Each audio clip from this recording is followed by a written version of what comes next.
Please stay with me this time. Don't die. Hey guys, how you doing? So apparently the only way to keep these alive is to use them before they die. So that's exactly what we're gonna do today. Today we're gonna make frittatas. The only way to make brunch exciting. You wanna know how I did it? I'm Cosito. Let's go! Let's go over the ingredients you need. You need 1 bell pepper, 1 pack of bacon shards, or you can just slice your own.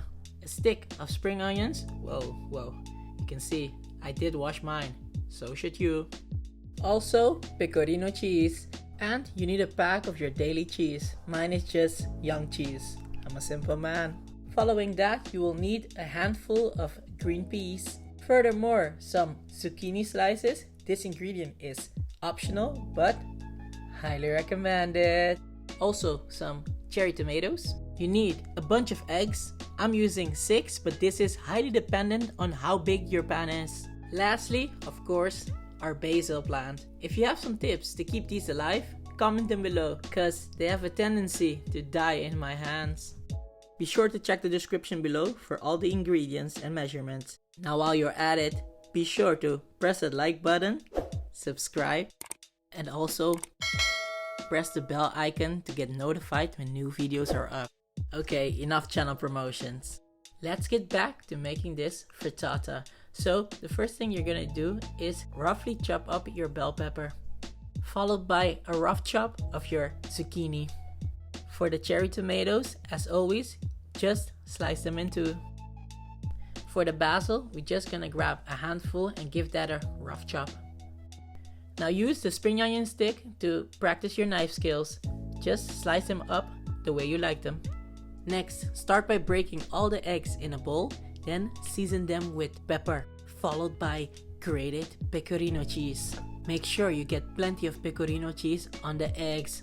You'll thank me later. This recipe actually requires no salt, as you're using the bacon and a lot of cheeses. The salt comes with them.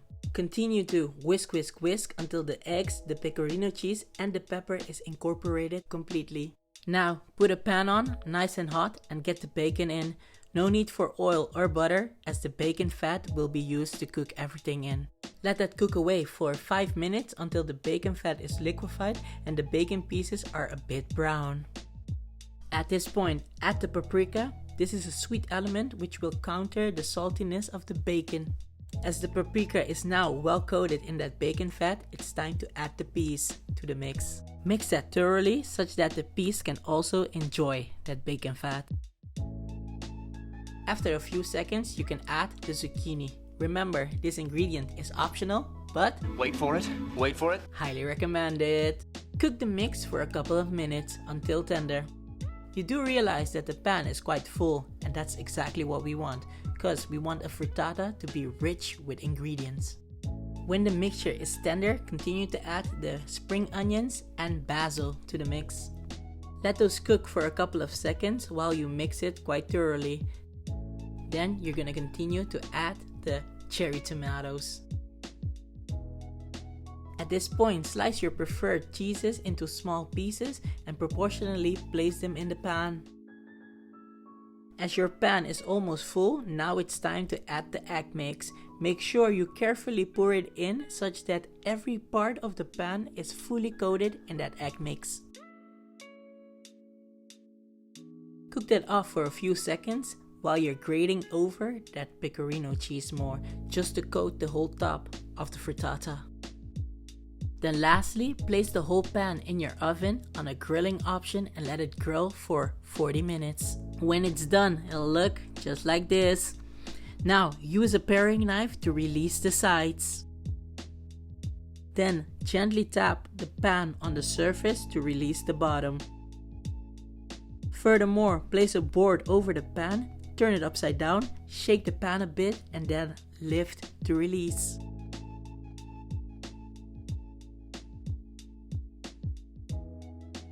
Look at that. Ain't it gorgeous? Actually, I need to flip this frittata one more time because the bottom is up right now.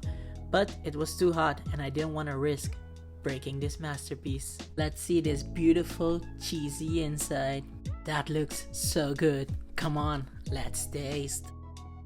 This tasted so rich, I thought that I would have to put a little bit of salt on top, but it really did not need it. The flavor was perfectly balanced. Now let me put a piece on my plate, cause I'm off to having brunch. All by all, yum. You see that? I told you, brunch is gonna get super exciting.